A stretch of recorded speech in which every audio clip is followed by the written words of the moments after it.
joining in. Thank you, Team Tarunai, for calling me and for having this session. So, I'm Ankit. My name is Ankit, and I'm doing a cycle journey across the whole nation of India. Uh, मुझे आज मेरी cycle journey को start किए हुए 966 days हो चुके हैं, 966 दिन। तो आज उसी के बारे में बात करेंगे कि क्यों ये जर्नी मैं कर रहा हूँ, क्या पर्पज़ है इस जर्नी का एंड किस तरीके से मैं कर रहा हूँ और क्या क्या मुझे सीखने को मिला है। तो ये सारी बातें आज होंगी और अ, जो भी मैं बता रहा हूँ अपनी जर्नी के बारे में, आप लोग भी मुझसे क्वेश्चंस पूछ सकते हैं and I will answer every question. And even after the session, if अगर मैं किन्हीं क्वेश्चंस का जवाब नहीं दे पाया तो सेशन के बाद भी आप मुझे पर्सनली मैसेज करके या कॉल करके भी बात कर सकते हैं। ओके, तो बहुत से लोग जुड़ चुके हैं, सो अब स्टार्ट करता हूँ मैं। हाय अभिषेक, हाय अदिति, हाय समाधान, Gopal sir, Nikhil, hello everyone. Okay, तो मैंने साइकिल जर्नी स्टार्ट की थी 27 अगस्त 2017 को राजस्थान से। और इस जर्नी से पहले मैं एक नॉर्मल रेगुलर लाइफ स्पेंड कर रहा था। मैं एक जॉब कर रहा था एज अ जर्नलिस्ट एंड एक कॉर्पोरेट कंपनी में भी काम किया था मैंने इससे पहले। बट मुझे लगा कि मुझे कुछ सीखने को नहीं मिल रहा। I wanted to see my home country, I wanted to learn. तो मैंने जर्नी स्टार्ट की 966 दिन पहले। और अभी तक 966 डेज में मैंने 15 स्टेट और 8 यूनियन टेरिटरीज कंप्लीट कर लिए हैं, जिसमें north India, west India and south India and थोड़ा सा सेंट्रल इंडिया का पार्ट इंक्लूड है। So north, west, south and central India मेरा कंप्लीट हो चुका है। इसके बाद मैं east India and then north east India की तरफ जाऊंगा। तो मैं अपनी ये जो मेरी जर्नी है, ट्रैवल नहीं है। ट्रैवल और जर्नी में एक डिफरेंस होता है। ट्रैवल मीन्स आप साइट सीइंग करने या फन के लिए या कुछ जगह को एक्सप्लोर करने के लिए वहाँ जाते हैं एंड देन 5 या 6 दिन के बाद आप वापस घर आ जाते हैं। तो that is called travel.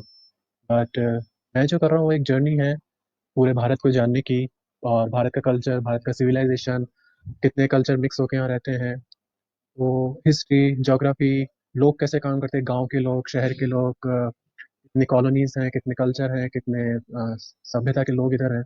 So I want to connect with all those people, and that is how I'm doing this journey. If I'm coming to your place or if I'm going to any village in India, I'll stay with local people. मैं कहीं भी जाता हूँ तो मैं local लोगों के साथ ही स्टे करता हूँ। अनजान लोगों के साथ, किसान के साथ, या फिर पुलिसमैन, आर्मी के लोग, teachers, students, NGOs, organic farmers और पीपल फ्रॉम एनीवेयर। अगर आप एक स्कल्पटर भी हैं, अगर आप एक छोटा मोटा काम भी करते हैं, या अगर आप आपका बिजनेस है या कुछ भी है, आप टीचर हैं, किसी एक छोटे से स्कूल में पढ़ाते हैं, या आप स्टूडेंट हैं, आप अपने ड्रीम को फॉलो कर रहे हैं, तो I stay with every one and that is how I am collecting all the stories in India. Because एक देश क्या होता है, देश और राष्ट्र की परिभाषा में फर्क होता है। राष्ट्र बनता है संविधान से और देश बनता है लोगों से। आई वॉन्ट टू सी माई देश, देश के जो लोग हैं, देश की जो पूरी पॉपुलेशन है, मैं उससे कनेक्ट होना चाहता हूँ। और ऐसे करते हुए इन 966 डेज में मैं करीब 600 से ज़्यादा फैमिलीज के साथ रह चुका हूँ। 600 की फैमिली मीन्स किसान, ऑर्गेनिक किसान, teachers, students, doctors, engineers, army force, policeman, everyone, and they are giving me maximum love. लोग मुझसे पूछते हैं कि मैं स्ट्रेंजर्स के साथ कैसे रह सकता हूँ, बट आई थिंक जर्नी ऐसी होती है, आप नए लोगों से मिलते हैं, उनसे सीखते हैं। एंड कोई भी खतरे की बात नहीं है। पूरा इंडिया एक दूसरे से मिलना चाहता है। मीडिया में हम कुछ और देखते हैं। मीडिया में yes, there are rumours, there are some false news, कुछ गलत न्यूज़ हो चुकी है मीडिया में। लेकिन जब अगर आप बाहर जाते हैं, मैं अपने खुद का एक्सपीरियंस बता सकता हूँ आपको। जब हम बाहर जाते हैं तो लोग, अगर आप कुछ अच्छा इंस्पायरिंग वर्क कर रहे हैं तो लोग आपसे कनेक्ट होना चाहते हैं, वो सुनना चाहते हैं आपकी स्टोरी एंड वो अपनी स्टोरी आपको बताना चाहते हैं। तो मेरे साथ भी सेम हो रहा है इस जर्नी में। मैं अगर किसी भी छोटे से गांव में जाता हूँ या कभी हाईवे पे भी बैठा हूँ, अगर मैं अपना खाना खा रहा हूँ या चाय पी रहा हूँ, तो लोग मुझे और मेरी साइकिल को देख के मुझसे बात करने आते हैं। सोचते हैं कि कौन है ये, साइकिल पे कौन आया है। और नेक्स्ट 2 मिनट में मेरी बातें सुनते ही, मेरी कहानी सुनते ही वो मुझे अपने घर ले जाते हैं, अपने गाँव ले जाते हैं, दिखाने के लिए कि okay come, let's let's go brother, हमारा गाँव ऐसा है, हमारा खेत ऐसा है, let's go to our school, let's meet our family. And फिर वहाँ से एक चेन सिस्टम बनता जाता है। एक जगह से दूसरी जगह, फिर तीसरी जगह, फिर चौथी जगह। तो ऐसे एक पूरा इंडिया कनेक्ट हो रहा है मेरी जर्नी में। पीछे मैं आपको दिखाना चाहूँगा, ये मेरी एक पेंटिंग है। मैं अभी राइट नाउ आई एम इन बेंगलोर, मैं बेंगलोर सिटी में हूँ। वहाँ पे एक आर्टिस्ट फैमिली के साथ रह रहा हूँ मैं। उन्होंने मेरी पूरी जर्नी को दिखाते हुए पेंटिंग बनाई है, जिसमें पीछे ऊपर एक इंडिया मैप है, पीछे आपको दिख रहा होगा इंडिया, और उसमें ये मेरा फेस। और जितने भी लोग हैं, जितनी भी एक्टिविटीज आपको दिख रही हैं, ये सब वो लोग हैं जिन लोगों ने मुझे पूरे इंडिया में मिले हैं, मुझे होस्ट किया है, मुझे कुछ सिखाया है, मैं उनसे कुछ सीखा, उन्होंने मुझसे कुछ सीखा। यहाँ पे मेरी आप एक्टिविटी देख सकते हैं, फार्मिंग की एक्टिविटी है, ऑर्गेनिक फार्मिंग जो मैंने सीखी जर्नी में। हाउ कि ऑर्गेनिक फार्मिंग इंडिया में कितनी इंपॉर्टेंट है। हम हमेशा से केमिकल फार्मिंग और केमिकल लाइफ स्टाइल में उलझे हुए हैं, लेकिन देर आर सम पीपल जो ऑर्गेनिक फार्मिंग में भी प्रोग्रेस कर रहे हैं और उसको बढ़ा रहे हैं आगे, ऑर्गेनिक फूड को बढ़ा रहे हैं। फिर यहाँ पे देखेंगे तो ये वीविंग है, ये ट्राइबल्स हैं, ट्राइबल्स जिनसे मैं छत्तीसगढ़ और महाराष्ट्र में मिला था, महाराष्ट्र के गढ़चिरौली एंड चंद्रपुर डिस्ट्रिक्ट में, उनके साथ भी काम किया था मैंने। फिर ट्राइबल्स के साथ मुझे बहुत कुछ सीखने को मिला कि ट्राइबल्स कैसे नेचर से कनेक्टेड रहते हैं। तो दे नेवर डिस्ट्रॉय नेचर, उनको जितनी चीज़ की जरूरत है उतनी ही चीज़ लेते हैं नेचर से, और उससे ज़्यादा चीज़ें वो वापस रिटर्न करते हैं नेचर को। पर जब हम सिटीज़ में रहते हैं तो हम ये चीज़ें भूल चुके हैं, हम सिर्फ कंजम्पशन पे फोकस्ड रहते हैं। We have become consumers in cities. सब कुछ इजीली अवेलेबल होता है सिटीज़ में, आपने स्विच ऑन किया, आपकी लाइट आ गई, आपने एक फ़ोन किया, आपके खाना घर पे आ गया, आपने बिग बास्केट से ऑर्डर किया या गूगल पे किया, सब कुछ इजीली अवेलेबल। तो हमारी बॉडी एंड हाथ का इन्वॉल्वमेंट बहुत घट चुका है।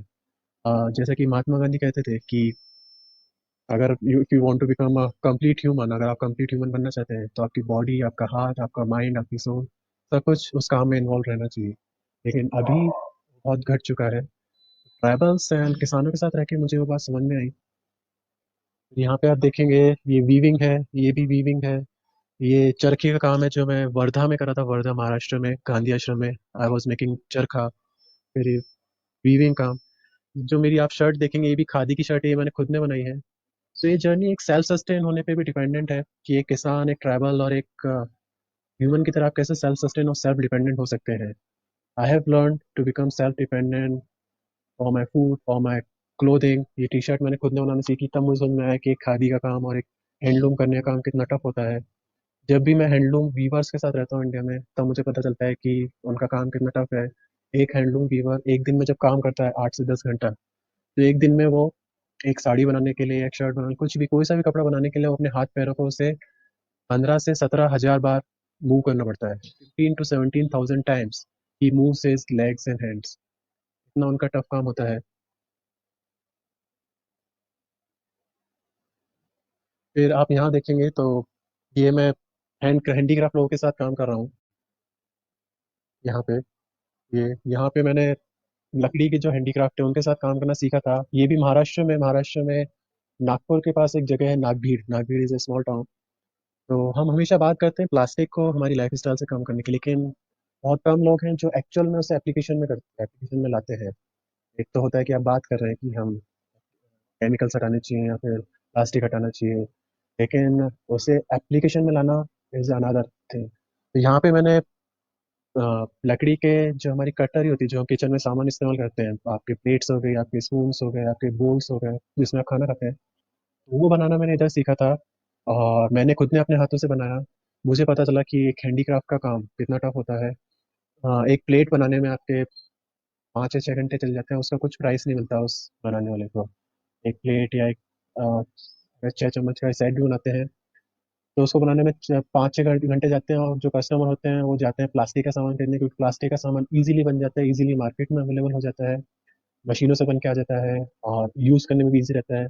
लेकिन handicraft is always about people, the people who are working behind it. जो गांव गांव में, हमारे इंडिया के एक एक गांव में कुम्हार होते हैं, मिट्टी का काम करने वाले, लकड़ी का काम करने वाले, बांस का काम करने वाले। They are the pillars of any village economy. हमारी जो रूरल इकोनॉमी है उसके पिलर्स यही लोग हैं, weavers, farmers, potters, sculptors. But उनसे ध्यान हटा के हम फैक्ट्रीज, इंडस्ट्रियलाइजेशन पे आ चुके हैं। तो वहीं से, तो इन प्रॉब्लम्स को कोई नोटिस में नहीं लाता, ये प्रॉब्लम्स बहुत नीचे दब चुकी हैं। मैं जब मेलघाट में भी था, जहाँ पे मैं टीम तरुणाई से मिला था मेलघाट में, तो वहाँ पे भी मैंने देखा, वहाँ पे ट्राइबल्स के साथ में था। फिर वहाँ पे आसपास के इलाकों में भी मैंने एक्सप्लोर किया। तो ये सारी चीज़ें मुझे इस जर्नी में सीखने को मिली, और इसीलिए ये जर्नी इतनी लंबी चल रही है। क्योंकि मुझे हर दिन, हर मिनट, हर मोमेंट मुझे कुछ ना कुछ नया सीखने को मिल रहा है।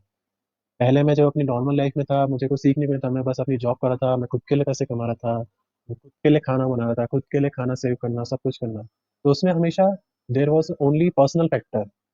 मैं सब कुछ काम खुद के लिए कर रहा था, उसमें कोई, और खुद की फैमिली के लिए। बट अभी इस जर्नी में 966 डेज के बाद मैं कह सकता हूँ कि this journey is for every Indian, without any caste, without any border of any religion. This journey includes everyone. ये जो पीपल देख रहे हैं आप, ये जो लोग देख रहे हैं इंडिया के अलग अलग स्टेट्स के, अलग अलग गाँवों के, इन सब लोगों ने मुझे सेम प्यार दिया है, सेम लव दिया है, without any boundation, without any condition, nothing, it's all same. यहाँ पे आप देख सकते हैं, ये लद्दाख के पहाड़ है। तो ये मेरा फर्स्ट पार्ट था जर्नी का। मैंने राजस्थान से स्टार्ट करके मैं पहले लद्दाख, लेह एंड लद्दाख की तरफ गया था, कश्मीर की तरफ। Beautiful place. तो ये पहाड़ उन्हीं को डिपिक्ट करते हैं, पहाड़ एंड बर्फ का scene। फिर वहां से मैं नीचे आता गया। फिर जितनी भी आप एक्टिविटीज देखेंगे, mud structure, mud walls, tribals और गांव में, मैंने ये भी सीखा कि उनके आर्किटेक्चर टेक्निक, हमारी जो इंडिया की एंशियंट सिविलाइजेशन थी, उनकी आर्किटेक्चर की जो टेक्निक्स थी वो कितनी एडवांस थी। अभी हम सिर्फ सीमेंटेड हाउसेस में या फिर मॉडर्न हाउसेस पे डिपेंडेंट है। But there is a turn now, लोग अब बेसिक्स की तरफ जा रहे हैं। लोग अब सीख रहे हैं कि अ, हमारी एंशियंट सिविलाइजेशन हमसे कहीं ज़्यादा एडवांस थी। हम, हमारे जो मड स्ट्रक्चर, मड हाउसेस थे, वो कितने ठंडे रहते थे compare to our cemented house. फिर हमारा फूड भी पहले के मुकाबले आज बहुत कमज़ोर हो चुका है। पहले के लोगों का फूड उनकी बॉडी की रिक्वायरमेंट के हिसाब से था, उनके टेम्परेचर के हिसाब से था, उनके एरिया के हिसाब से था। महात्मा गांधी ने भी एक सेम बात कही थी कि हमारा जो एक घर बनता है, एक इंसान का एक घर बनाने का जो मटेरियल है, वो उसके 15 किलोमीटर के आसपास के एरिया से आना चाहिए। जो मिट्टी आ रही है, जो पत्थर आ रहा है, जो ईंट आ रहा है, जो आर्किटेक्चर है, वो 15 किलोमीटर के पास में से आना चाहिए, उससे ज़्यादा दूर से नहीं। और वो बात सेम आज कार्बन फुटप्रिंट पे अप्लाई होती है, जो हम मॉडर्न यूनिवर्सिटीज में पढ़ते हैं, कार्बन फुटप्रिंट को रिड्यूस करना। तो सेम बात होती है कि हमारा जो मटेरियल है, हैंडीक्राफ्ट हो गया, खाने का सामान हो गया, रहने का सामान हो गया, कपड़े पहनने का सामान हो गया, all that should happens with in the radius of 15 to 20 kilometre. तभी हमारा कार्बन फुटप्रिंट कम होगा, हमारा फ्यूल कंजम्पशन कम होगा, और हमारा नेचर का डिस्ट्रक्शन कम होगा। अभी हम पूरा एक वर्ल्ड ट्रेड बन गया है, सब इकोनॉमी, इकोनॉमी का एक ही आइडिया हो गया है, डेवलपमेंट करना। And development means big structures, big buildings, उसी से डेवलपमेंट समझ में आता है। बट अगर आप, एक पेड़ हो गया है, एक पेड़ को बड़ा होने में करीब 5-6 साल लगते हैं, 10 साल लगते हैं, तो उसे डेवलपमेंट नहीं समझा जाता। तो ये बहुत छोटी डेफिनेशन है डेवलपमेंट की। एक ये बहुत वन साइडेड डेफिनेशन डेवलपमेंट की, एक कंट्री को बनाने के लिए सिर्फ बिल्डिंग्स पे फोकस किया जा रहा है, बट नेचर पे, हमारी पर्सनल हेल्थ पे, माइंड पे, सोल पे फोकस नहीं किया जा रहा। तो ये सब मेरी लर्निंग जर्नी में ही हुई है। अ,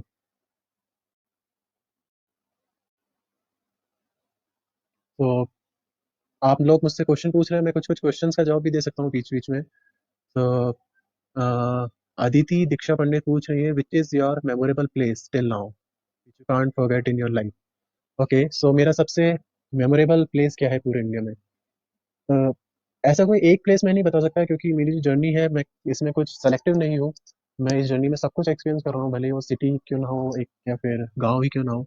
बट मैं कह सकता हूँ कि मैं जितने भी गांव में रहा हूँ, जितने भी किसानों के साथ रहा हूँ, या जितने भी वीवर्स, हैंडलूम वीवर्स, या जितने भी ऐसे ऑर्गेनिक काम करने वाले के साथ रहा हूँ, वो मेरे मेमोरेबल प्लेस हैं।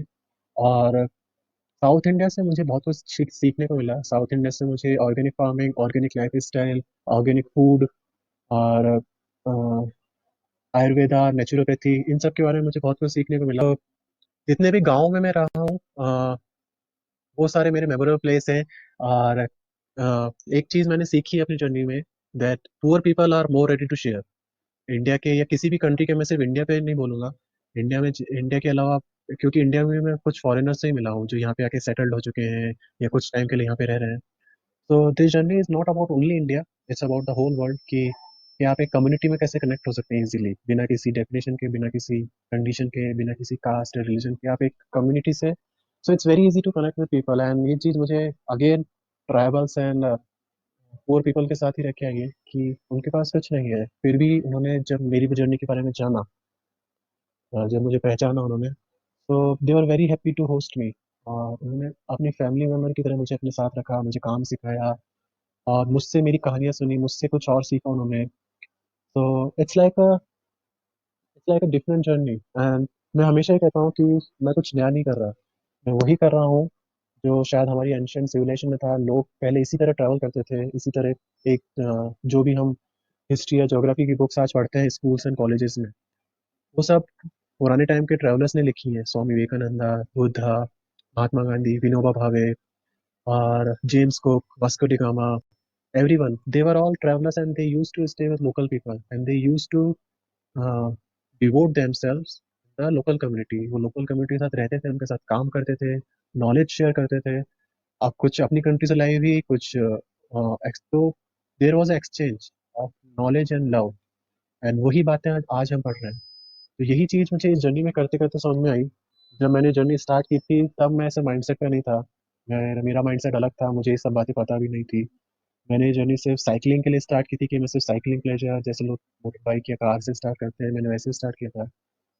लेकिन जब ये जर्नी धीरे धीरे आगे बढ़ी, जब मुझे अ, ये सारी चीज़ें सीखी, जब मेरी नॉलेज में इंक्रीमेंट हुआ, जब लोगों से रिस्पॉन्स आना स्टार्ट हुआ, तब ये बातें मुझे मेरी जानकारी में, और जो बातें मैं आज आपको बता रहा हूँ मेरी लर्निंग्स के बारे में, जो भी आप इस पेंटिंग में देख रहे हैं, जो जो मैंने काम किए, जो जो सीखा है मैंने, इन सारी जर्नीज के कारण मेरी जर्नी आगे बढ़ रही है। और शुरुआत में मैं सिर्फ 200 दिन के लिए निकला था घर से, लेकिन आज मुझे 966 डेज हो चुके हैं और मैं वापस नहीं जा रहा। सो that's why it is a journey, it's not a travel. It's about this the journey of every Indian.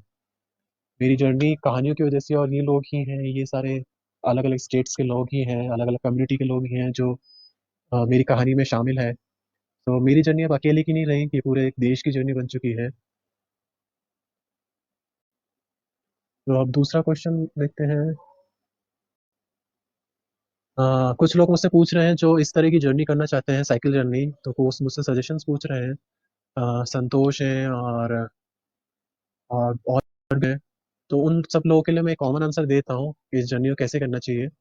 तो मैं बोलूँगा ये बड़ी सिंपल जर्नी है, इसमें कुछ ज़्यादा प्लानिंग की ज़रूरत नहीं है। मेरी जो जर्नी है, अगर आप सुनेंगे मेरी स्टोरी जो मैं अभी तक बता रहा हूँ, तो इसमें कोई प्लानिंग नहीं है। मुझे नहीं पता मैं अभी अपनी करंट लोकेशन को छोड़ के जब मैं आगे जाऊँगा किसी गाँव में, तो मुझे नहीं पता मैं किन लोगों से मिलूंगा, किस कम्युनिटी से मिलूंगा, क्या नया सीखने को मिलेगा। मैं हमेशा बिना प्लानिंग के जाता हूँ। ओके, ये मेरी ड्रीम है, ये मेरी इच्छा है जो मुझे कंप्लीट करनी है, पूरा इंडिया को सीखना और रियल नॉलेज लेना। तो आ, इसमें ज़्यादा डरने की भी जरूरत नहीं है। लोग समझते हैं कि अगर हम अकेले जाएंगे पूरा इतनी बड़ी कंट्री में घूमने के लिए तो कुछ डेंजर भी रहता है, कुछ खतरा भी रहता है। लेकिन मैं कहता हूँ नहीं, ऐसा कुछ नहीं है। और छोटी मोटी चीज़ें होती रहती हैं, जैसे मेरी हेल्थ प्रॉब्लम होती है, लेकिन बाहर सोसाइटी से आपको कुछ ऐसा नहीं मिलेगा।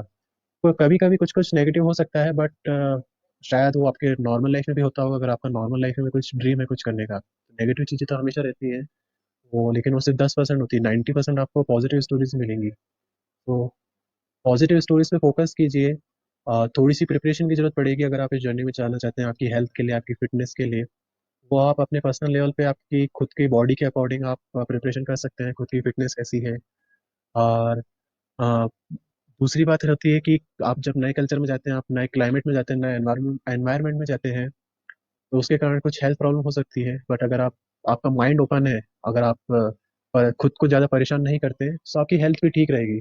सब कुछ एंजॉय करते हुए चलिए, लोगों से कनेक्टेड रहिए, हमेशा लोग आपकी बड़ी मदद करेंगे। और हमेशा नॉलेज को एक्सचेंज एक्सचेंज करते हुए चलिए सबसे। तो ये तीन चार चीज़ें हैं जो जिसके थ्रू आप एक जर्नी को सिंपली कंप्लीट कर सकते हैं।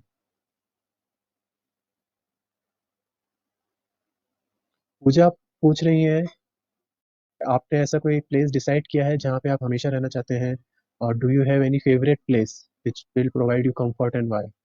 तो पूजा, मैंने ऐसा कोई प्लेस या ऐसा कोई स्टेट या ऐसी कोई सिटी डिसाइड नहीं की है। ये जर्नी बहुत लंबी है, अभी तो 950 दिन हुए हैं और उसमें आधा इंडिया हुआ है, अभी आधा इंडिया बाकी है, 15 स्टेट हुए हैं, 13 स्टेट्स बाकी है। करीब डेढ़ मुझे ये भी नहीं पता कितना और टाइम लगेगा। ऑलरेडी 950 दिन, 3 साल पूरे होने वाले हैं, अगस्त में 3 साल पूरे हो जाएंगे। बट हाँ, एक एक है कि मुझे इस जर्नी के बाद अ, एक गांव बना के रहना है, जो गांव पूरा एक सेल्फ सस्टेनेबल होगा, उसमें ऑर्गेनिक लाइफ स्टाइल होगी, जो भी चीज़ें मैंने सीखी हैं ऑर्गेनिक लाइफ स्टाइल और एजुकेशन के बारे में, या फिर फार्मिंग के बारे में, और हमारे हैंडीक्राफ्ट के बारे में। तो वो सारी चीज़ें उधर होंगी, and it will be A self sustainable village जहाँ पे, and it will be A open community place जहाँ पे लोग कोई भी आके ओपनली सीख सकता है एंड कंट्रीब्यूट कर सकता है in terms of knowledge and everything. That is my dream, जहाँ मैं रहना चाहता हूँ। और अगर कोई प्लेस ऐसा होगा तो वो शायद ऐसी जगह होगा जो सिटीज से दूर एक नेचुरल जगह पे होगा, या फिर किसी ट्राइबल एरिया में होगा, बिकॉज ट्रैवल से आप बहुत कुछ सीख सकते हैं। अभी हम हम हमेशा ये सोचते हैं कि छत्तीसगढ़ के जो ट्राइबल है, अगर आप वहाँ पे देखेंगे, वहाँ पे बहुत ज़्यादा टेंशन एरिया चलता है, वहाँ पे सब एक ही जगह एक ही चीज़ जानते हैं, वो है नक्सलिज्म। हाँ, तो इसलिए कोई वहाँ पे घूमने भी नहीं जाता, सब लोग डरते हैं क्योंकि मीडिया ने वही बातें फैला रखी है। But it's not like that, it's not only about Naxalism. आप वहाँ पे जाइए, छत्तीसगढ़ या झारखंड या मध्य प्रदेश या महाराष्ट्र के जो ट्राइबल एरिया है, वहाँ पे जाइए, उनसे सीखिए। हाँ, वहाँ पे बहुत चीज़ें, बहुत सुंदर चीज़ें आपको देखने को मिलेगी। वहाँ पे आप रह भी सकते हैं कुछ दिन, and it's very beautiful place. That's why I say that media पे आप बिलीव मत कीजिए, या किसी पे भी, ना पॉलिटिक्स पे ना पॉलिटिशियंस पे, कुछ किसी पे आप बिलीव मत कीजिए। खुद अपनी आंखों से देखिए, खुद सीखिए जाके, कि रियलिटी में आप जाएंगे तब आपको ज़्यादा सीखने को मिलेगा।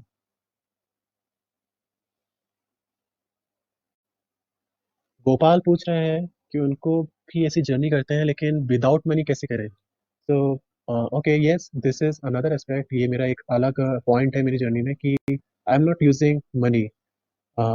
मनी की जरूरत आपको ज़्यादा नहीं होती अगर आप ऐसे ओपन माइंडेडली, अगर आपकी लाइफ स्टाइल है तो, क्योंकि आपको सरवाइव करने के लिए मेनली आपको फूड की जरूरत पड़ती है। तो जैसा मैंने कहा, मैं हमेशा लोगों के साथ रहता हूँ, अलग अलग कम्युनिटी में, अलग अलग क्लाइमेट में, अलग अलग कल्चर में। तो फूड और स्टे, ये कभी प्रॉब्लम नहीं होते, हमेशा फूड एंड स्टे हमेशा अवेलेबल होता है।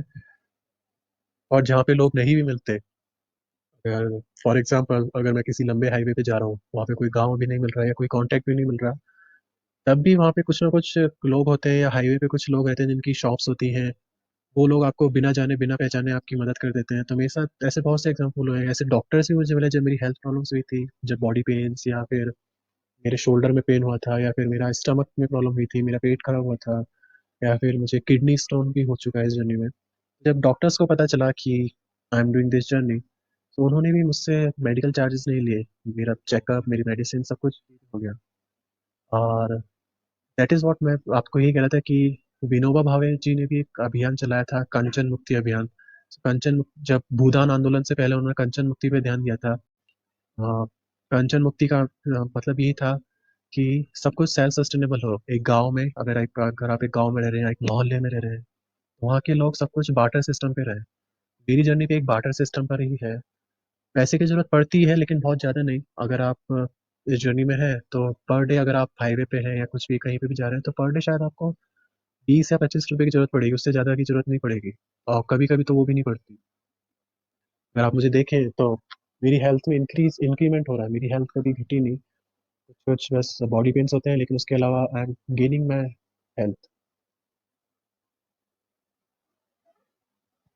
अनीता पूछ रही है, what is my experience about education system.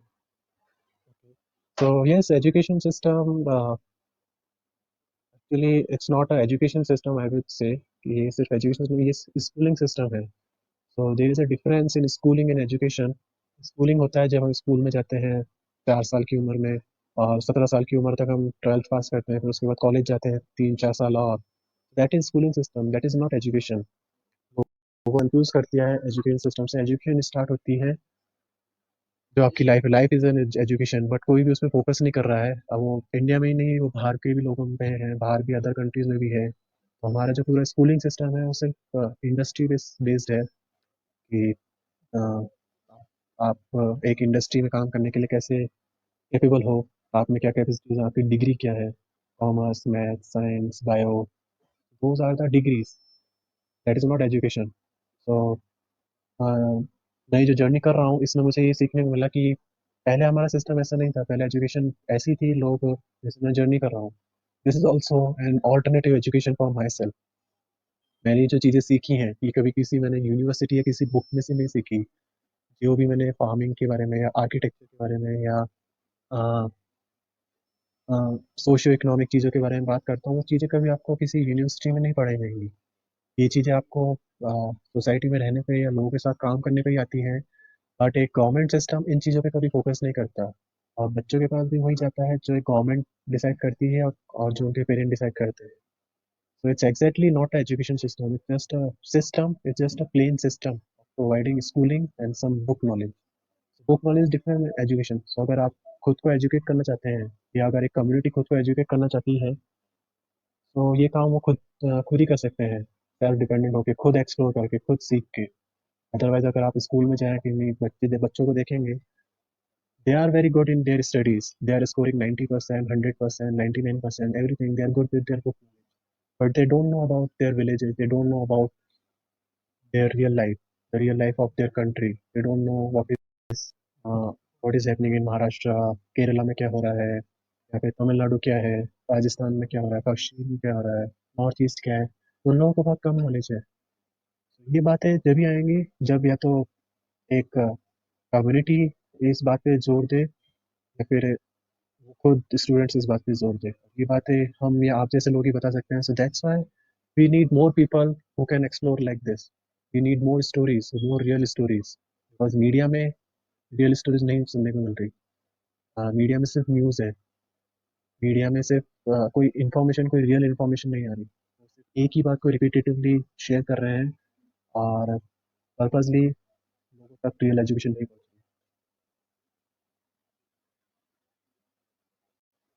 संतोष पूछ रहे हैं, are you doing this journey on MTB और road bike? So it's a hybrid. कोई पूजा पूछ रही है, I would love to see sustainable village. Yes, thank you, thanks a lot.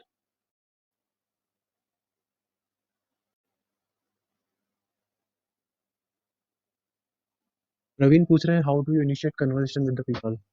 So it's simple. मैं वो पूछ रहे हैं कि मैं जब भी किसी नए लोगों से मिलता हूँ तो मेरी बातचीत कैसे स्टार्ट होती है।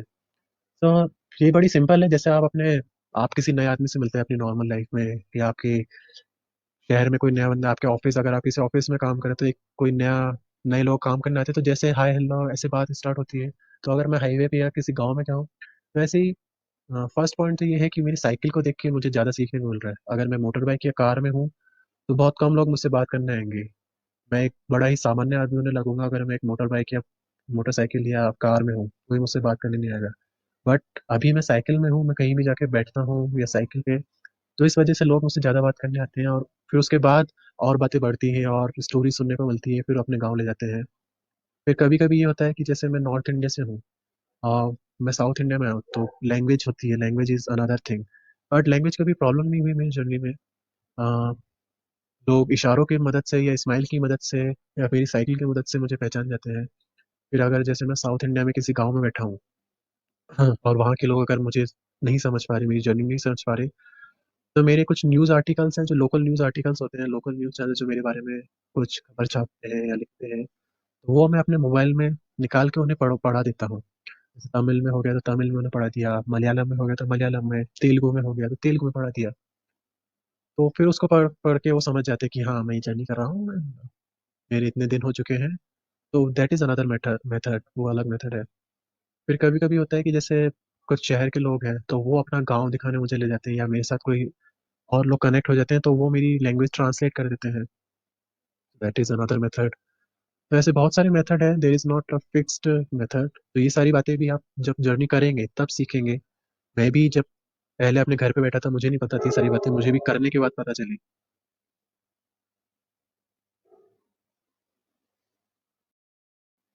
तो language is never a problem, it's not a problem. ये आपको, अगर आप इंडिया से बाहर भी कहीं भी जाएंगे तो वहाँ पे भी आपको कुछ लोग आपको मिलेंगे जो इंग्लिश नहीं बोलते होंगे, वो भी अपनी लोकल लैंग्वेज में बात करेंगे। अगर आप अफगानिस्तान जाएंगे तो वहाँ पे लोकल लैंग्वेज में बात करेंगे। स्पेन में जाएंगे या फ्रांस में जाएंगे, बहुत कम लोग आपको वहाँ मिलेंगे जो इंग्लिश में बात करेंगे, तो वहाँ पे भी आप करते करते सीख जाएंगे। और लैंग्वेज भी एक लर्निंग का पार्ट होती है। जैसे मैं भी कोई अपनी जर्नी में कुछ कुछ वर्ड्स, कुछ कुछ सेंटेंसेस सीख रहा हूँ। जैसे मेरा सबसे ज़्यादा टाइम साउथ इंडिया में स्पेंड हुआ है, करीब 19 to 20 मंथ्स मैं साउथ इंडिया में रहा हूँ। तो तेलुगु लैंग्वेज मुझे सबसे ज़्यादा समझ में आई। मैं 8 महीने आंध्र प्रदेश में था, 4 महीने में तमिलनाडु में था। फिर उसके बाद मुझे महाराष्ट्रियन लैंग्वेज समझ में आई। महाराष्ट्र में मैं 8 महीने स्पेंड कर चुका हूँ। तो महाराष्ट्र मराठी लैंग्वेज देखें तो बहुत कुछ सिमिलर है हिंदी की तरह। फिर उड़िया लैंग्वेज मुझे समझ में आई थी, उड़िया उड़िया लैंग्वेज भी कुछ सिमिलर है, अगर आप ट्राई करें सीखने का तो वो भी सीख सकते हैं आप। That is also part of education, जैसे मैंने भी मैं लास्ट क्वेश्चन का आंसर दिया था एजुकेशन का। तो जब आप ऐसे ट्रैवल करते हैं रियल कम्युनिटी में तब आपको ज़्यादा सीखने को मिलता है, लैंग्वेज के थ्रू, लिटरेचर के थ्रू, हिस्ट्री के थ्रू, या फिर कम्युनिटीज़ के थ्रू। जो ये चीज़ें हमें कभी किसी टेक्स्ट बुक या स्कूल सिस्टम में सीखने को नहीं मिलेंगी।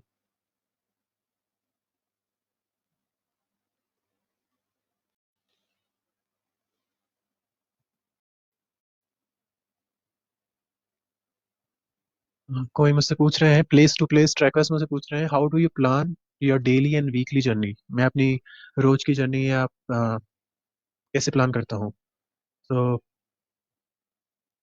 देर is no planning, like suppose अगर मैं किसी शहर में हूँ और मुझे नेक्स्ट शहर में जाना है, तो वो 100 किलोमीटर दूर भी हो सकता है, या 150 किलोमीटर, या 70 किलोमीटर दूर भी हो सकता है। तो ये डिसाइड होता है मेरा सिर्फ एक दिन पहले ही। और मैं कभी किसी जगह पे प्लान करके नहीं रहता कि इतने दिन रहना है, 5 दिन रहना है, 7 दिन रहना है। ऐसा कभी प्लान नहीं, क्योंकि मैंने शुरुआत में बताया आपको, दिस इज नॉट ट्रैवल। मैं कोई टिकट बुक करके नहीं जा रहा, it's a journey, it's a exploring journey. मैं साइकिल पे हूँ, I want to see the whole country. अगर मैं हर टाइम प्लानिंग करता रहूंगा सो मैं कुछ सीख नहीं पाऊंगा। मैं मेरे कुछ एक्सपीरियंस नहीं होगा अगर मैं हर जगह प्लान करके रह रहा हूँ तो। अगर मैं किसान के साथ हूँ तो जब तक मुझे सीखने को मिल रहा है जब तक मैं उसके साथ रहूंगा। मैं एक हैंडीक्राफ्ट या किसी वीवर के साथ हूँ, मैं उतने टाइम रहूंगा जितना मुझे सीखने को मिल रहा है, जितना मैं कंट्रीब्यूट कर सकता हूँ। फिर उसके बाद मैं नई जगह चला जाता हूँ। और जो डिस्टेंस की बात है, अगर 150 किलोमीटर या 100 किलोमीटर, वो तब होता है जब, फॉर एग्जाम्पल, अगर मैं एक सुबह स्टार्ट कर रहा हूँ तो मैं शाम तक एक जगह पे पहुंचने का ट्राई करता हूँ 100 या 150 किलोमीटर। लेकिन अगर रास्ते में मुझे कुछ नई चीज़ सीखने को मिल रही है, कुछ कम्युनिटी मुझे मिल रही है, तो मैं वहाँ बीच रास्ते में भी रुक सकता हूँ। अगर मैं 100 किलोमीटर का प्लान करके निकला सुबह, लेकिन मैं हो सकता है बीच में कहीं रुक गया 50 किलोमीटर पे या 40 किलोमीटर पे ही, फिर मैं वहाँ पे 2 या 3 दिन स्टे कर लूंगा, या पता चले 2 महीने मैंने स्टे कर लिया वहाँ पे। जैसे अगर ये पेंटिंग में आप देखें, तो जो मैं नागभीड़ में जो वुडन स्कल्पचर कर रहा था, वहाँ पे मैं सोच के गया था कि मैं 3 या 4 दिन रुकूंगा, लेकिन मैं वहाँ 2.5 महीने रुका। 3-4 दिन का प्लान मेरा 2.5 महीने में कन्वर्ट हो गया। तो ये सारी चीजें सीखने के बाद, उन गाँव वालों के साथ रह के, उनका कल्चर देखने के बाद मैं आगे बढ़ा।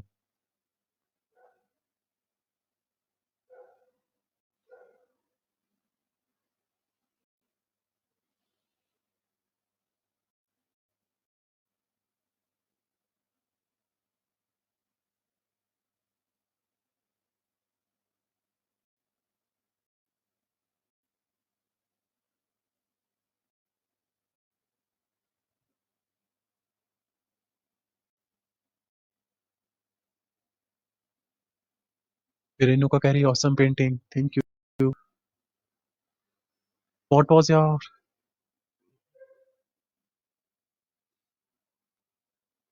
Any other question? People can, you can ask me any other question. I think I have answered almost every question. Vishnu is asking what was your parents reaction, मतलब मेरे पेरेंट्स का क्या रिएक्शन था। तो कुछ खास रिएक्शन नहीं था, मैंने ऐसे, क्योंकि I am not a kid, मैं कोई हम, और I am not a small kid. मैंने उन्हें बताया था अपने आइडिया के बारे में and they believed in it. और जैसे मैंने बताया शुरुआत में मेरी आइडिया अलग था, मैं 200 दिन के बाद वापस आने वाला था। मुझे नहीं पता था मैं इतना एक्सप्लोर करूंगा पूरे इंडिया 950 दिन से ज़्यादा। लेकिन अभी मेरा आइडिया चेंज हो चुका है। तो उस टाइम भी उन्होंने मेरी बात सुनी थी, और उन्हें लगा कि मैं थोड़ा टाइम से जाऊंगा। लेकिन अभी भी जैसे मैं वापस नहीं जा रहा हूँ, सो वो अभी मेरी स्टोरीज पढ़ते रहते हैं और अभी भी समझते रहते हैं। There is no problem. और ये क्वेश्चन बहुत लोगों से आता है, पेरेंट्स का या फैमिली का। And yes, it's a general problem, और ये हर किसी को फेस करना पड़ता है। तो I think if you believe, first you have to believe in your thing. अगर आप कॉन्फिडेंट नहीं होगे तो शायद सामने वाले भी नहीं सुनेंगे आपकी। तो पहले शायद मेरा मेरा बिलीव था मेरी जर्नी में, और मैं कॉन्फिडेंट था, तो इसलिए मैं शायद अपनी बात को सिंपली उनसे कह पाया, बिना कुछ कंडीशन के या बिना किसी अदर थिंग के। तो अगर आप बिलीव करते हैं अपनी चीज में, जो आपको करना है, तो शायद आप भी एक्सप्लेन कर सकते हैं अपने फ्रेंड्स या फैमिलीज को, and they will listen to it.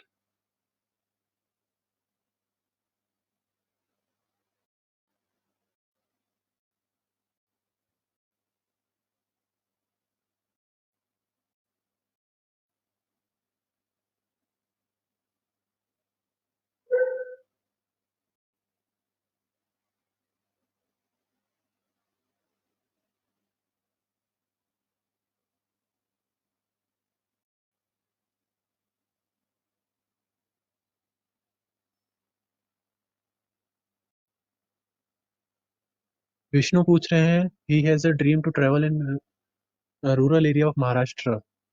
Okay. So yes, Vishnu, you should do it. If it is your dream, you should do it. And rural areas of Maharashtra are very beautiful. And there are some issues also like Vidarbha region. If you know, Vidarbha is known for farmer dry area. वो बहुत सूखा area और सबसे ज्यादा जो farmer सोसाइट्स हुए हैं वो महाराष्ट्र में हुए हैं. फिर महाराष्ट्र में, और महाराष्ट्र की एक खासियत ये भी है कि आपको वहाँ पे बहुत सारे क्लाइमेट चेंज देखने को मिलेंगे. कोंकण एरिया में आप जाएंगे तो कोंकण इज टोटली डिफरेंट. वो कोस्टल एरिया है और वहाँ पे बहुत ग्रीनरी है, बहुत आपको रिचनेस दिखाई मिलेगी. लेकिन अब जब आप सेंट्रल एरिया में मराठवाड़ा की तरफ आओगे, मराठवाड़ा में आपको बहुत सूखा दिखाई देने को मिलेगा. उससे ज़्यादा सूखा आपको विदर्भा में मिलेगा. फिर जब आप गढ़चिरौली या चंद्रपुर की साइड में जाएंगे तो वहाँ पे आपको ट्राइबल लाइफ स्टाइल मिलेगी. तो दैट इज टोटली डिफरेंट. फिर जब आप कर्नाटका बॉर्डर की तरफ आएंगे या दूसरी तरफ आएंगे, कर्नाटक बॉर्डर की तरफ भी आपको फार्मिंग में चेंजेस दिखेंगे और वहाँ की लाइफ स्टाइल में चेंज दिखेगा. Maharashtra is good, you should do it and you will learn many things. और साइकिलिंग पे करना है आपको तो साइकिलिंग के लिए भी आपको अलग अलग क्लाइमेट और टेरेंस मिलेंगे. अगर आप कोंकण की तरफ जाएंगे तो वहाँ पे बहुत हिली एरियाज हैं, और तो हिली एरियाज पे आपको प्रैक्टिस की जरूरत पड़ेगी साइकिलिंग के लिए. और जब विदर्भा पे जाएंगे तो आपको, अगर आपको समर्स अच्छे नहीं लगते आपको, अगर आपको हॉट क्लाइमेट अच्छा नहीं लगता तो विदर्भा में आपको दिक्कत होगी थोड़ी, क्योंकि विदर्भा का टेम्परेचर 50 डिग्री तक जाता है. That is maximum in India. तो उसको उसके अकॉर्डिंग आपको प्लानिंग करनी पड़ेगी कि आप विंटर्स में कर सकते हैं वहाँ पर.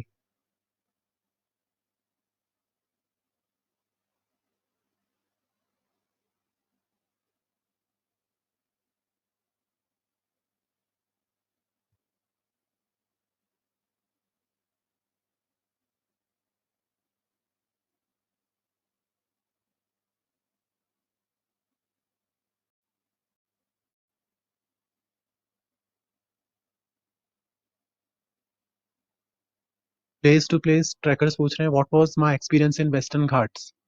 हम्म.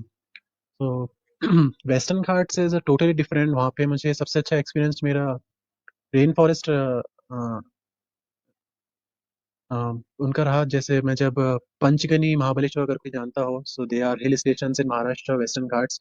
वहाँ पे जब मैं था तो वहाँ पे एक दो गांव में गया था. वहाँ पे एक गांव था बुक्स ऑफ विलेज, जहाँ के लोग, वहाँ पे लोकल लोगों ने, गांव के लोगों ने और वहाँ के एडमिनिस्ट्रेशन ने फोकस किया है कि एक आप, अगर आप टूरिज्म को बढ़ावा देना चाहते हैं तो लिटरेचर एंड बुक्स के थ्रू भी आप बढ़ावा दे सकते हैं. तो वहाँ के लोगों ने, एक विलेज है वहाँ पे लोकल विलेज, उसको उन्होंने कन्वर्ट कर दिया है विलेज ऑफ बुक्स में. तो वहाँ के 25 जो घर हैं, 25 लोकल घर, उन्होंने अपने अपने घर को डेडिकेट किया है एक छोटी सी लाइब्रेरी बनाने में. और उस गांव का जो एक नक्शा है वो नक्शा भी इसी पे बेस्ड है कि अगर आप अलग अलग लिटरेचर पढ़ना चाहते हैं तो बेस्ड ऑन योर रिक्वायरमेंट आप अलग अलग घर में जा सकते हैं, अलग अलग लोग से मिल सकते हैं. तो एक बुक्स, एक बुक या फिर एक लिटरेचर कैसे आपको कम्युनिटी से कनेक्ट करता है, किससे कैसे एक गांव के लोगों से कनेक्ट करता है, ये उनका आइडिया है. ये जब मैं, और वेस्टर्न घाट्स ये है कि वेस्टर्न घाट्स महाराष्ट्र, गोवा के कर्नाटका में भी आता है और केरला में भी. सो वहाँ पे मेरा अलग एक्सपीरियंस था. तो वहाँ पे मुझे उनकी नेचुरल ब्यूटी वो बहुत अच्छी लगी. गोवा में या फिर नॉर्थ कर्नाटका में आप जाएंगे, वो वहाँ पे कुछ डिस्ट्रिक्ट्स है, Shimoga, Mangalore and Udupi. They are very beautiful places. And some part of Western Ghats are famous for coffee production. That is another learning if you want to learn about the coffee culture of India and their production in India. There you can learn it. And some people are also involved in uh, turtle walk. So if you go, and it's not only in Western Ghats, it's also in Eastern Ghats like Chennai, Andhra Pradesh, and Tamil Nadu. So it's same in Western Ghats also. So there are some people जो turtles हैं उनकी species को बचाने के लिए काम कर रहे हैं. तो जब भी वो घाट्स पे आते हैं या कोस्ट एरिया में आते हैं तो उनको सेव करने के लिए काम कर रहे हो. ओके. सो कोई और क्वेश्चन है तो बताइए. ऑलरेडी 48 मिनट्स हो चुके हैं, going to be 50 minutes.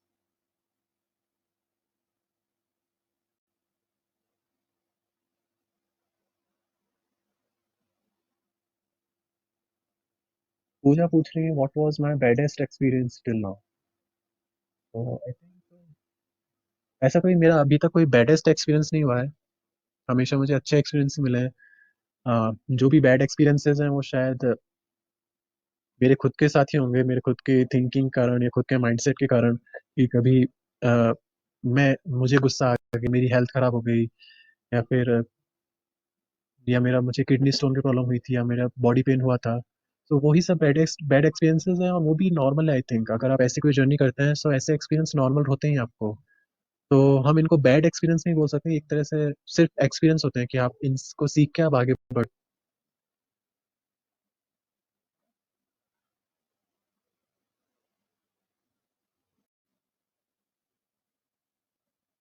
Thank you Aditi for listening and connecting. Thanks for your wishes.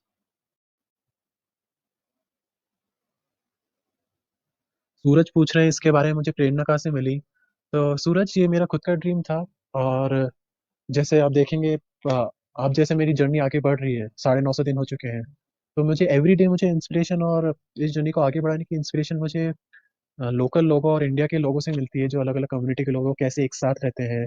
मैं जब भी किसी, फॉर एग्जांपल, अगर मैं एक शहर में रहा हूँ, तो एक शहर में अगर मुझे एक कॉलोनी के लोग, एक मोहल्ले के लोग मुझे होस्ट कर रहे हैं, तो वो कितने प्यार से करते हैं। वो खुद कितनी यूनिटी के साथ रहते हैं, और खुद कैसे अपनी अपनी स्टोरीज बताते हैं। या अगर मैं किसी गांव में जाता हूँ, तो अगर 3-4 किसान मुझे होस्ट करते हैं, तो उनकी पावर देख के, उनकी कम्युनिटी पावर देख के मुझे इंस्पिरेशन मिलती है कि मुझे और आगे बढ़ना है, और नए स्टेट्स में जाना है, उनके लोगों से मिलना है, उनकी कल्चर को जानना है। तो ऐसे जब एक एक जगह से मुझे स्टोरीज मिलती है, एक एक जगह से मुझे एक्सपीरियंस मिलते हैं, तो ये सारी चीज़ें मेरी इंस्पिरेशन बन जाती हैं। तो आई थिंक ये पूरी कंट्री है, इंडिया के लोग हैं जो एक साथ मिलके मुझे इंस्पायर कर रहे हैं।